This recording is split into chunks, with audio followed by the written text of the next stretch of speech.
بسم اللہ الرحمن الرحیم بسم اللہ الرحمن الرحیم۔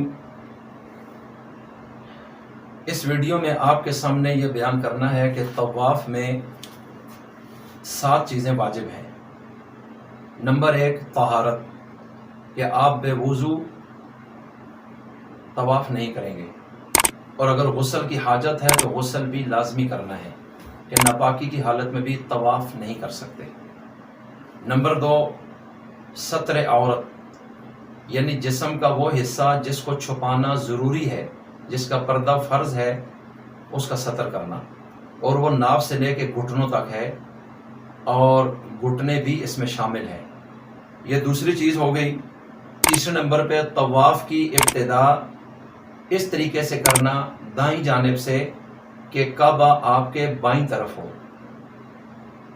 چوتھے نمبر پہ طواف حتیم کے باہر سے کرنا۔ چوتھے نمبر پہ طواف بغیر مجبوری کے، یعنی مجبوری ہو تو پھر اور مسئلہ ہے، بغیر مجبوری کے طواف پیدل کرنا۔ اس کے بعد اگلا واجب یہ ہے کہ طواف کھڑے ہو کر کرنا، اور ایک اور واجب یہ ہے کہ طواف کے 7 چکر اور پھیرے پورے کرنا۔ یہ چیزیں واجب ہیں۔ اب اگر کوئی بندہ خدا نخواستہ بے وضو طواف کرتا ہے تو اس شخص کو ایک بھیڑ یا بکری یا دمبا یہ دینا پڑ جائے گا حدود حرم میں۔ اور اگر خدا نخواستہ یہ ناپاکی کی حالت میں کرتا ہے، حالت جنابت میں، کہ جب اس کو غسل فرض تھا، تو پھر تو اس کو ایک گائے یا ایک اونٹ یہ حدود حرم کے اندر ذبح کرنا پڑے گا۔ اس لیے بہت زیادہ بچنا۔ اور طواف میں جو چیزیں حرام ہیں وہ کیا ہیں؟ مثلا طواف کو ناپاکی میں کرنا، طواف جب کریں اور اس وقت ستر کھلا ہوا ہو، از خود کھول دینا یا اس کا کھل جانا، یہ بہت سخت منع ہے، گناہ بھی ہے بہت بڑا۔ اور اسی طرح طواف الٹا کرنا، یعنی کعبے کو بائیں جانب رکھنے کی بجائے دائیں طرف رکھ کے انسان چل پڑے، اور بغیر کسی عذر کے طواف کو سواری پہ کرنا، اور اسی طرح طواف بیٹھ کر کرنا، اور طواف حتیم کے اندر سے کرنا، اور طواف 7 چکروں سے کم کرنا۔ ان تمام صورتوں میں اگر غلطی ہو گئی، کچھ بھی کوئی واجب رہ گیا، تو طواف دوبارہ کرنا پڑے گا۔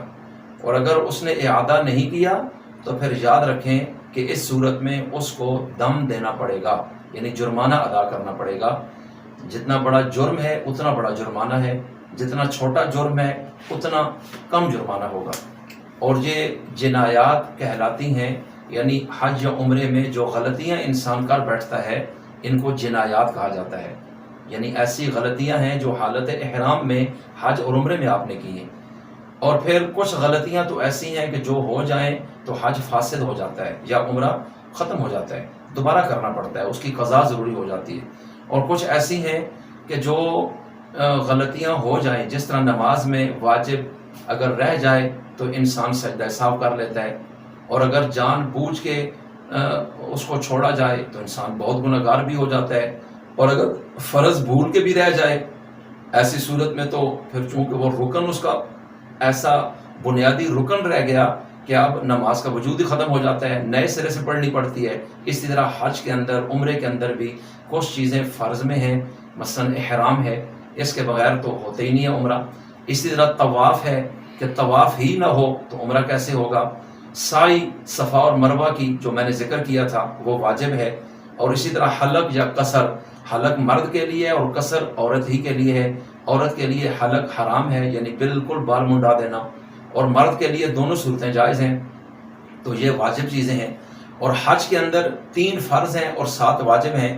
انشاءاللہ اگلی ویڈیو میں کوشش کریں گے اس کو بیان کریں، اور یہ مختلف کلپوں میں چھوٹی چھوٹی چیزیں اس طرح بیان کرتے ہوئے آخر میں انشاءاللہ جا کر تفصیل کے ساتھ اللہ کی ذات نے چاہا تو انشاءاللہ حج کا پورا طریقہ مسنون میں آپ کے سامنے ذکر کروں گا، کہ جو صرف اس ویڈیو ہی کو سن لیں تو انشاءاللہ ان کے لیے کافی ہو جائے گی۔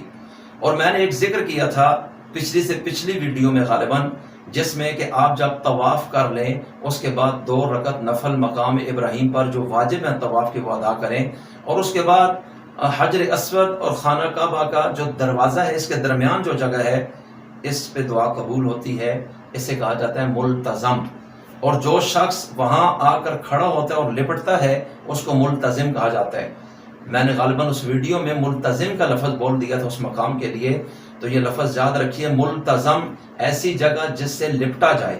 نبی کریم علیہ السلام سے ثابت ہے، اور آپ وہ گویا کہ اللہ کا ایک در ہے، اس کے دروازے کی چوکھٹ ہے، بس انسان وہاں آ کے اپنے مالک الملک اور شہنشاہ حقیقی کے در اور چوکھٹ پہ بیٹھ جاتا ہے، اور وہ بہت قبولیت کا مقام ہے. جب بھی جائیں ہمارے لیے بھی دعا کریں، اللہ تعالیٰ سمجھ کر عمل کی توفیق عطا فرمائے. وما علینا الا البلاغ. والسلام علیکم.